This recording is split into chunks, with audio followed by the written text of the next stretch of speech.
প্রিয় সুধীমণ্ডলী, আসসালামু আলাইকুম। কেমন আছেন সবাই? এখন চলছে শীতকাল।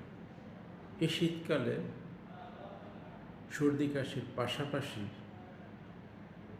আমাদের সার্জারির কিছু অসুখ বেশি দেখা দেয়। সেগুলো হচ্ছে পায়ুপথের বিভিন্ন ধরনের অসুখ বিসুখ, যেমন পায়েস, অর্শ, এগুলোই প্রধান অসুখ যেগুলো শীতকালে এর প্রাদুর্ভাব বেশি দেখা দেয় বা কারো থেকে গেলে শীতকালে এগুলো বেড়ে যায়। কারণটা কি? আসলে শীতকালে সাধারণত ঠান্ডা পানির জন্য আমরা পানি বেশি খেতে চাই না। দেখা যায় যেখানে আমাদের 2.5 লিটার 3 লিটার পানি খাওয়ার কথা প্রতিদিন, সেখানে আমরা সারাদিনে 1 লিটার পানি আমরা খাই না।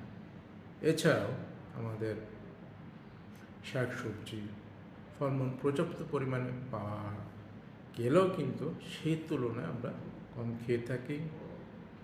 তাছাড়া রাতের বেলা আমরা অনেক সময় সেগুলোর ভুসি এগুলোও খেতে পারি। অনেক সময় স্টুল নরম রাখার জন্য বিভিন্ন ধরনের বাজারে ওষুধপত্র পাওয়া যায়, সেগুলোও খেতে পারি।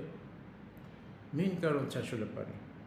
আমরা আসলে পানি খেতে চাই না শীতকালে, ঠান্ডা পানি খেতে চাই না, যার কারণে শীতের সময় পায়ুপথের বিভিন্ন অসুখ বিসুখ তুলনামূলকভাবে বেড়ে যায়। তাই আমরা এই ব্যাপারটি মাথায় রাখব এবং সে অনুযায়ী নিজেদের জীবনযাত্রাটাকে অব্যাহত রাখব। পাশাপাশি সর্দি থেকে ঠান্ডা থেকে নিজেকে নিরাপদ রাখার চেষ্টা করব। ধন্যবাদ।